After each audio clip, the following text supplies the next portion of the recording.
সংযুক্তার মুখে ঝামা ঘষে রায়ানকে হারিয়ে দিয়ে জিতে গেল পারুল। সম্পূর্ণ জানতে ভিডিওটিতে একটি লাইক করে দেখতে থাকো। গল্পের শুরুতেই দেখা যায় মল্লারের কাছ থেকে মহুলকে জানতে চাইছে পারুল। আসলে এই মহুলই হলো রায়ানের ছোটবেলাকার বন্ধু, যে কিনা রায়ানকে ভালোবাসে আর রায়ানও তাকে ভালোবাসে। কিন্তু কে এই মহুল, তাকে দেখতে কেমন, সেই জন্য জানতে চাইছে। কিন্তু মল্লার তখন বলে, আমি তো বেশি কিছু জানি না, যদি জানতাম তাহলে হয়তো তোমাকে বলতে পারতাম পারুল, কিন্তু ছোটবেলাকার হয়তো ছবি থাকলেও থাকতে পারে। আর এরপর তরিতার বর মানে রায়ানের বরদা ছবি নিয়ে এসেছে, কিন্তু সেই ছবিটা এতটাই পুরনো ছোটবেলাকার যে পারুল চিনতে পারে না, আর বলে এ তো একদমই ছোটবেলাকার ফটো। আচ্ছা, ওদের গলায় মালা কেন? তখনই বরদা বলে, আসলে ওরা ছোটবেলা থেকেই ভাবতো বড় হলে একে অপরকে বিয়ে করবে, আর তাই জন্য রীতিমতো দেখো গলায় মালাও রয়েছে। এই নিয়ে তো কত কেলেঙ্কারি না হয়েছে। স্কুলে রায়ানের বাবাকে আর মহুলের বাবাকে ডেকে পর্যন্ত পাঠানো হয়েছিল এই কেসটার জন্য, মানে বুঝতে পারছো তো। এরপরেই পারুল ভাবে, মহুলের জন্য তুই আমাকে এতটা অপমান করলি রায়ান, আমাকে আমার ভালোবাসার প্রাপ্য দিলি না।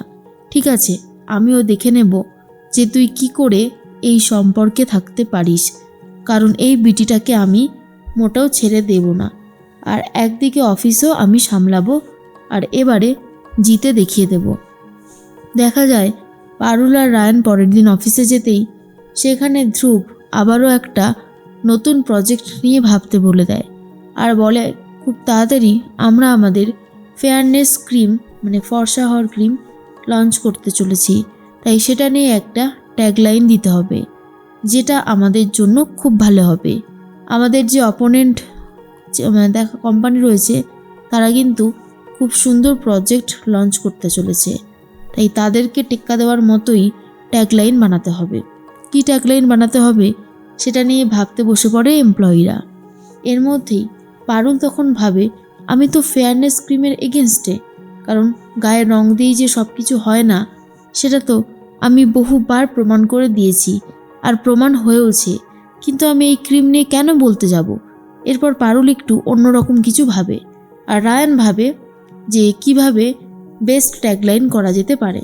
সবার ভাবনা চিন্তা চলছে, তার মধ্যেই চলে এসেছে সংযুক্তা আর বলে, যারা আমাদের পুরনো এমপ্লয়ি আছো তারা অন্তত কিছু করে দেখাও, নতুনরা আসবে ইনসেনটিভ নিয়ে চলে যাবে, সেটা ভালো লাগবে? তোমাদেরও তো অনেক বুদ্ধি আছে, তোমাদেরকেও তো কোম্পানি মাসে মোটা টাকা দেয়, তাহলে কোম্পানির জন্য তো তোমাদেরও কিছু করতে হবে। এরপর সবাই মিলে ট্যাগলাইন ভাবতে শুরু করে দেয়।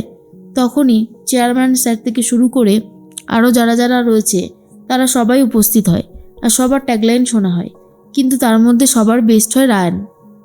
তখন রায়ানেরটা শুনে চেয়ারম্যান স্যার বলে, খুব ভালো ট্যাগলাইন বানিয়েছো, আমার কিন্তু বেশ পছন্দ হয়েছে। এরপর পারুল তুমি বলো। পারুল তখন বলে, আমি কোনো ট্যাগলাইন বানাইনি, তবে আমি যেটা বানিয়েছি সেটা আমি তোমাদেরকে শোনাচ্ছি।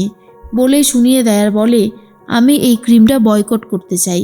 এই ক্রিম বহু মানুষের মন ভেঙে দেয়, বিশেষ করে মেয়েরা যারা কালো, তারা ভাবে রাতারাতি এই ক্রিম মাখলে ফর্সা হয়ে যাবে।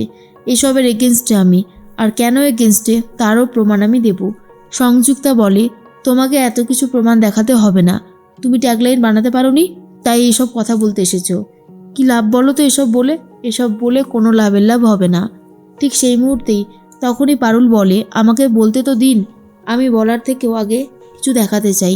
এই দেখুন, আমাদের এই জায়গায় প্রতিবার কত মেয়ে মারা যায় শুধুমাত্র চেহারা তার ভালো নয় বলে, কালো বলে, তাই আমি এসবের এগেনস্টেই।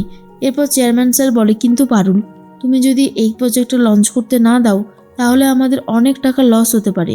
পারুল তখন বলে, আমি তো বলিনি যে এটা আপনাদেরকে বিক্রি করতে হবে না, আপনারা এটা বন্ধ করে দেবেন। আমরা তো এটাকে অন্যভাবেও প্রেজেন্ট করতে পারি, তাই না? প্রেজেন্টেশন যদি অন্য হয় তাহলে ক্ষতি কী? চেয়ারম্যান স্যার ভাবে পারুলের বুদ্ধি অনেকই ভালো, তাই ওর কাছ থেকে আইডিয়া নেওয়াই যেতে পারে। পারুল সমস্ত প্ল্যানটা বলে বুঝিয়ে দেয় চেয়ারম্যান স্যারকে, আর যেটা শোনার পর চেয়ারম্যান স্যার থেকে শুরু করে বাকি যারা স্যারেরা ছিল তারা খুবই শুনে খুশি হয়। আর এরপর রায়ান বলে, সত্যি জন্তু, তুই দেখিয়ে দিয়েছিস তুই একদম ঠিক কাজ করেছিস। আমিও খুব খুশি হয়েছি।